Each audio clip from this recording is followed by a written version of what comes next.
Hello everyone, welcome to my channel online GS by Diwakar. इस video में हम लोग ओपेक और ईयू के बारे में यानी यूरोपियन यूनियन के बारे में या यूरोपीय संघ के बारे में जानेंगे। और ओपेक और यूरोपीय यूनियन का जो ये टॉपिक है, ये आपका जैसा कि हमने सार्क वाले वीडियो में भी आपको बताया कि पॉलिटिकल ज्योग्राफी और आर्थिक भूगोल यानी इकोनॉमिक ज्योग्राफी नेट में भी है, और आपका ये टीजीटी, पीजीटी और जीआईसी उसमें भी ये पूछा जाता है। यहाँ से कई बार आपका प्रश्न पूछा गया है। नेट में पॉलिटिकल ज्योग्राफी में यहाँ से प्रश्न पूछा गया, राजनीतिक भूगोल में कि ओपेक के कंट्री के बारे में भी पूछा गया है, संस्थापक सदस्यों के बारे में पूछा गया है, साथ ही ये क्या है, एक प्रकार का किस प्रकार का ये संगठन है। तो ये नॉन गवर्नमेंट ऑर्गेनाइजेशन यानी कि एनजीओ है, इसके बारे में हम लोग जानेंगे। साथ ही साथ यूरोपीय यूनियन के बारे में जानेंगे। टोटल अपडेट आंकड़े यहाँ पे आपको दिए जाएंगे। ठीक, तो यहाँ पे देख लीजिए कि आप लोगों का जो कोर्स चल रहा है, यदि आप पेड कोर्स में ज्वाइन होना चाहते हैं तो इस नंबर से ज्वाइन हो सकते हैं। इस पे आप व्हाट्सअप करिएगा तो आपको कंप्लीट डिटेल वहाँ पे नेट का, और साथ ही साथ असिस्टेंट प्रोफेसर की भी आप तैयारी कर रहे हो तो नेट का और असिस्टेंट प्रोफेसर का दोनों का सिलेबस ऑलमोस्ट सेम है। 95% चीज़ें नेट की ही है, तो आप उसको ज्वाइन कर सकते हैं, जो आपका असिस्टेंट प्रोफेसर के एग्ज़ाम के लिए ज़्यादा बेनिफिशियल होगा। और टीजीटी, पीजीटी के भी कोर्सेज चल रहे हैं। ठीक, तो यहाँ पे पहले हम लोग जानते हैं ओपेक क्या है, उसका फुल फॉर्म जान लीजिए कि ओपेक यानी कि यहाँ पे देखिए organisation of the petroleum exporting country, अर्थात पेट्रोलियम निर्यातक देशों का एक संगठन है ये। क्योंकि शुरुआत में इसकी स्थापना से पहले की बात हम लोग करें तो जो मध्य एशिया का क्षेत्र था वहाँ पे ज़्यादातर कुओं पे, तेल के कुओं पर अमेरिका का अधिकार था। ठीक, और वहाँ पे जो भी एक पेट्रोलियम एक्सपोर्ट करने वाली कंट्री थी वो क्या करती थी, पेट्रोल के दामों का अपने अकॉर्डिंग बढ़ा चढ़ा के या कम ज़्यादा करके बेचती थी। तो इस आधार पे उन सबको ये लगा कि जितने भी पेट्रोलियम एक्सपोर्ट कंट्री हैं वो सब मिलके एक प्रकार का संगठन बनाएं, जो जैसे मान लीजिए कि ओपेक के द्वारा जो मूल्य निर्धारित किया गया कि इतना बैरल से लेके इतना बैरल है, तो वो पूरे सभी कंट्री में भी वो फॉलो किया जाएगा, जितने भी इसके मेंबर हैं। ठीक, और जो मेंबर नहीं है वो भाई अपने अकॉर्डिंग कर सकता है।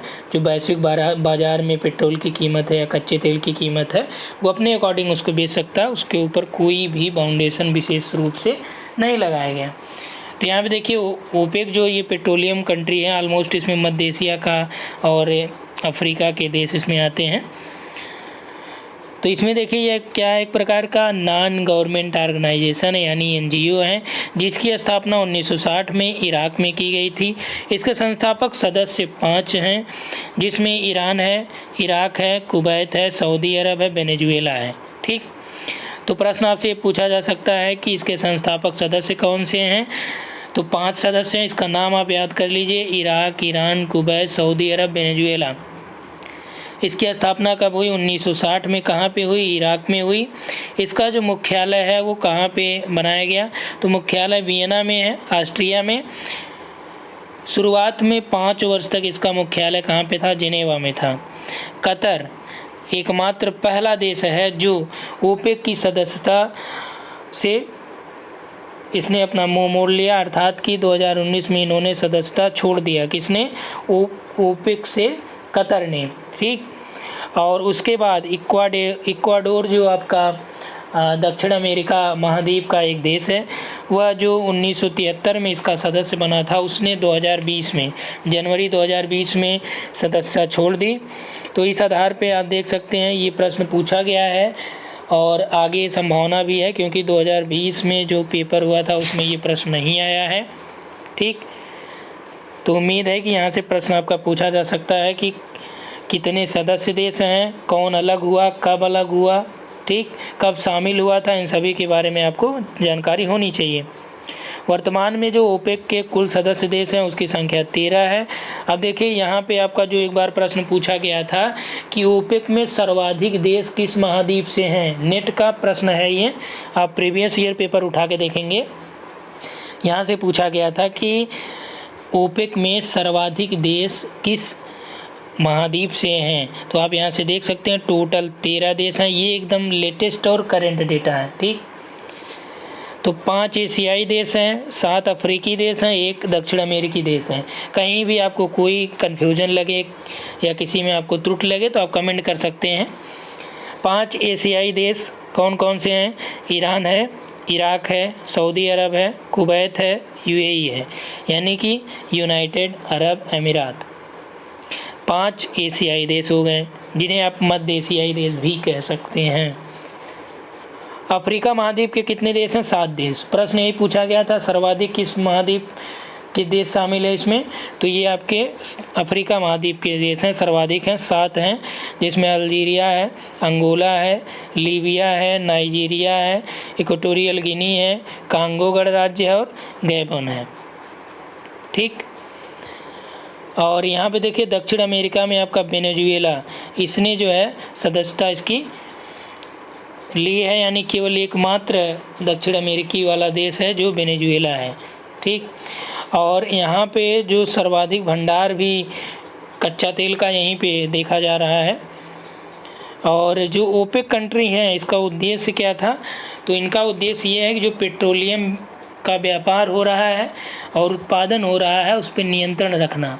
अभी आपने हाल ही में एक न्यूज़ में आपने पढ़ा होगा कि इंडिया ने जो है कतर से ये रिक्वेस्ट किया कि उसने अपने तेल के कुओं का उत्पादन और ज़्यादा बढ़ाए। सऊदी अरब से भी उन्होंने बात किया, तो सऊदी अरब या कतर जो भी ओपेक कंट्री हैं उन्होंने ये बोला कि जो उनके तेल का प्रोडक्शन है वो उसको बढ़ाए, ताकि जो है तेल का जो बैरल मूल्य है या एक बैरल तेल का मूल्य वो और ज़्यादा कम हो जाए, क्योंकि जैसे ही प्रोडक्शन बढ़ेगा तो इंटरनेशनल मार्केट में उसकी कीमत जो है थोड़ा कम हो जाएगी, क्योंकि कोविड के सिचुएशन की वजह से ही प्रोडक्शन कम कर दिया गया था और चूँकि एक्सपोर्ट नहीं हो रहे थे कोविड की वजह से उतना ज़्यादा, तो इसलिए प्रोडक्शन भी कम कर दिया गया था और इसीलिए कच्चे तेल का मूल्य भी अपेक्षाकृत पहले से बढ़ गया था और पेट्रोल और डीजल के दाम में भी बढ़ोतरी देखने को मिली थी।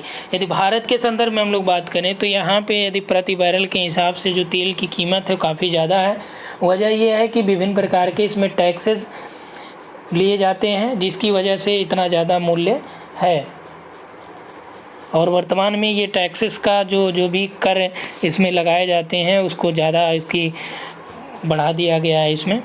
तो यहाँ पे देखिए जो ओपेक का उद्देश्य होता है कि जो भी पेट्रोल है उसके व्यापार और उत्पादन पे नियंत्रण बनाए रखना। ओपेक के पास दुनिया का लगभग 80% कच्चा तेल भंडार भी है।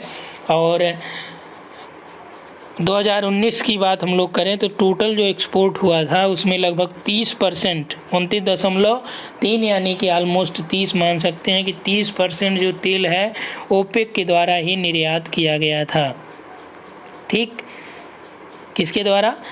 ओपेक के द्वारा निर्यात किया गया था। तो इसमें क्या है कि जो अंतर्राष्ट्रीय तेल कंपनियां हैं वो अपनी इच्छा के अनुसार तेल का उत्पादन व मूल्य निर्धारण का काम करती हैं, जिससे क्या होता था कि जो ओपेक कंट्री थी इसका आर्थिक नुकसान भी होता था, क्योंकि मान लीजिए कोई ज़्यादा किसी की तकनीकी क्षमता कम है या प्रोडक्शन वहाँ पे कम हो रहा है तो उसको ज़्यादा खर्च करना पड़ रहा है वहाँ पे, ठीक। तो इन देशों का आर्थिक नुकसान होता था। तो पेट्रोल के व्यापार और उत्पादन में स्वनियंत्रण करने के लिए ही ओपेक की स्थापना की गई थी, जैसा कि इसका उद्देश्य में आपको स्पष्ट रूप से दिख रहा है, ठीक। 1976 की बात है कि इस संगठन ने विकासशील देशों की सहायता के लिए विश्व कोष की स्थापना की, जिससे इन देशों का आर्थिक विकास भी हो सके। और इक्वेटोरियल गिनी सबसे लास्ट में शामिल होने वाला देश है। ये भी प्रश्न आपसे पूछा जा सकता है कि सबसे अंतिम कौन शामिल हुआ, तो इक्वेटोरियल गिनी शामिल हुआ। जो उस समय शामिल हुआ था तो ये 14वां सदस्य था, ठीक।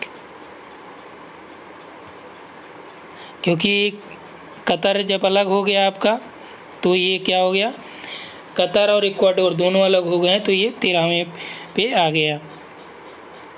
तो ये है आपका ओपेक के बारे में। अब हम लोग देखते हैं यूरोपीय यूनियन के बारे में। यूरोपीय यूनियन जो है यह मूल रूप से इसका गठन जो है 1957 में रोम की संधि के बाद किया गया। हालांकि इसे पहले अलग अलग नामों से जाना गया। यूरोपीय संघ जो बेसिकली आया ये लगभग 1991 में maastricht की संधि हुई और उसके बाद मूल रूप से इसे 1995 में यूरोपीय संघ कहा गया। हालांकि 93 में यह पूर्ण रूप से कार्यान्वित किया गया और इसके देशों की जो संख्या है वो वर्तमान में 27 है। टोटल 28 थे, तो ब्रिटेन आपका पिछले साल ही अलग हो गया था। तो यहाँ पे देखिए कि जो यूरोपीय संघ है इसका गठन मूल रूप से 1957 में रोम की संधि के फलस्वरूप हुआ, जिसमें 6 देशों ने भाग लिया था। इस समय इसका नाम था EEC यानी कि यूरोपीय इकोनॉमिक कम्युनिटी, अर्थात कि यूरोपीय आर्थिक समुदाय। 6 देश कौन कौन से थे जो गठन में सहयोग दिए? तो 6 देशों के द्वारा Italy, France, Germany, Belgium, Netherlands, Luxembourg, ये 6 देश हैं जिन्होंने यूरोपीय संघ या यूरोपीय आर्थिक समुदाय का गठन किया रोम की संधि के बाद, जो द्वितीय विश्व युद्ध हुआ था उसके बाद। EEC ने यूरोप में 1970 की मंदी से उबारने का भी काम किया। जो यूरोपीय आर्थिक समुदाय है 1970 में जब विश्व में पेट्रोलियम और आर्थिक मंदी का दौर चल रहा था यूरोप में भी, तब वहाँ पे EEC ने ही मंदी से उबारने का काम किया था। और 1991 की बात है कि यूरोपीय समुदाय 1991 में maastricht संधि होती है। ठीक, जो 93 लिखा गया है, ये 93 इसलिए लिखा गया है क्योंकि जो maastricht संधि था उसका जो क्रियान्वयन हुआ था वो 1993 से हुआ था, लेकिन जो maastricht संधि बनी थी ये आपका 10 दिसंबर 1991 को इस संधि पर हस्ताक्षर हुए थे। maastricht यानी नीदरलैंड में एक बैठक के दौरान इस पे हस्ताक्षर किया गया था।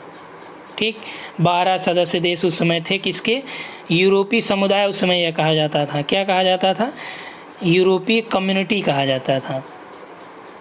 ठीक, तो यूरोपीय कम्युनिटी को इस समय एक राजनीतिक और आर्थिक संघ बनाने पर प्रस्ताव पे हस्ताक्षर भी हुआ, जो समुदाय के विकास, शिक्षा, संस्कृति, स्वास्थ्य, सहयोग, रिसर्च, इन्वायरमेंट, ट्रांसपोर्टेशन आदि के बारे में ये अधिकार प्रदान करता है।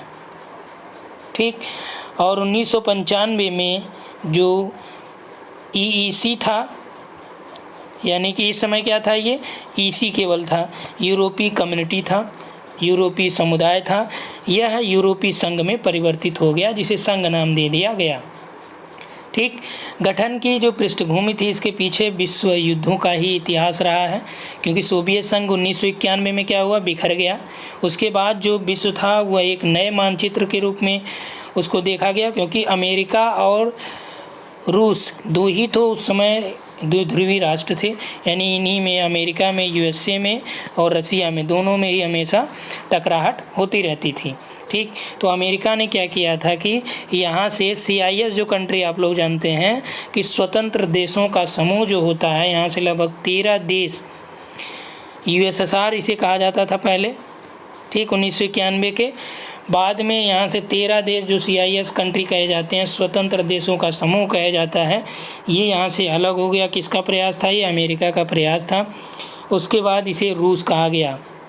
ठीक, और इसीलिए यूरोपीय जो देश थे उसमें अंतर्विरोध, प्रतिद्वंदिता, ईर्ष्या आदि का भाव वहाँ पे पहले था, लेकिन उन भाव को त्याग करके ये सभी जो देश थे यूरोपीय कंट्री, वो एक संघ के रूप में स्थापित होने के लिए तैयार हो गए।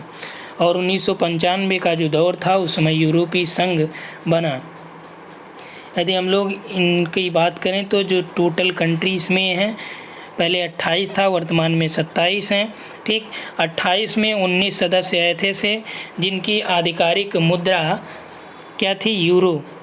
और 9 सदस्य ऐसे हैं जो यूरो का उपयोग नहीं करते थे, यानी कि उनकी अपनी व्यक्तिगत करेंसी थी, जिसमें बुल्गारिया, क्रोएशिया, चेक गणराज्य, Hungary, Denmark, Poland, Romania, Sweden, जिसमें UK भी था, जो 2020 में अलग हो गया। सशक्त आर्थिक व राजनीतिक ब्लॉक के रूप में यह कार्य कर रहा है। कौन? यूरोपीय संघ। नोट यहाँ पे लिखा गया है कि वर्तमान में 27 देश हैं, जिसमें 31 जनवरी 2020 को आधिकारिक रूप से अलग कौन हुआ? ब्रिटेन। आधिकारिक रूप से ब्रिटेन जो है यहाँ से अलग हो जाता है। तो यहाँ से याद रखिएगा, टोटल ये हो गए 27 देश। यहाँ पे 19 सदस्य हैं जो यूरो एक्सेप्ट करते हैं, और 8 यहाँ पे कर लीजिए क्योंकि एक यूके हटा दीजिए। ये क्या हो गया? 1 2 3 4 5 6 7 8। ठीक, 8 कंट्री हैं जो यूरो एक्सेप्ट नहीं करते हैं, यानी कि वहाँ पे यूरो नहीं चलती है। जर्मनी का वर्तमान अध्यक्ष की बात, यूरोपीय संघ का वर्तमान अध्यक्ष जो है जर्मनी है, जो 2020 में बना। यूरोपीय आयोग का अध्यक्ष जो है उर्सुला वॉन डेर लेयन है। अभी हाल ही में भारत और यूरोपीय संघ की एक बैठक भी हुई थी, जिसके बारे में यहाँ पे बहुत ज़्यादा बताने की आवश्यकता नहीं है। ठीक, यूरोपीय संघ के उद्देश्यों की बात करें तो यह एक सशक्त आर्थिक और राजनीतिक ब्लॉक के रूप में काम कर रहा है, क्योंकि जो इनके सदस्य देश हैं वे अपने अपने उद्योगों के पक्ष में अपनाई जाने वाली भेदभावपूर्ण नीतियों का परित्याग यहाँ पे करते हैं। अर्थात कि यूरोपीय संघ के जितने भी सदस्य हैं, ठीक, यूरोपीय संघ के और भी ब्लॉक हैं, यानी विभिन्न प्रकार के इसमें अलग अलग ब्लॉक हैं जो अलग अलग कार्यों का अंजाम देते हैं। तो यहाँ पे हम लोगों को बहुत ज़्यादा जानने की आवश्यकता नहीं है। बस यहाँ पे आपको जो प्रश्न पूछेगा इसकी स्थापना के बारे में, सदस्य देशों के बारे में, इसके उद्देश्यों के बारे में।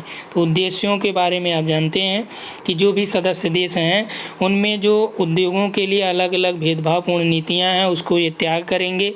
यूरोपीय संघ के द्वारा जो बनाई गई नीति होगी उसको ही फॉलो करेंगे। साथ ही साथ जो सदस्य देश हैं उनकी आर्थिक स्थिति के रूप में स्थापित कर उसकी भौतिक आवश्यकता और उनकी आकांक्षाओं का पूरा ध्यान यूरोपीय संघ के द्वारा रखा जाता है। यूरोपीय संघ परिक्षेत्र में एक समान परिवहन नीति भी लागू होती है, परिवहन नीति। ठीक, और यहाँ पे एक समान कृषि नीति भी लागू होती है कि जो अलग अलग देश हैं अलग अलग फसलों का उत्पादन करते हैं, तो फसलों के उत्पादन की मात्रा भी यूरोपीय संघ के द्वारा निश्चित की जाएगी, यानी कि एक समान कृषि नीति।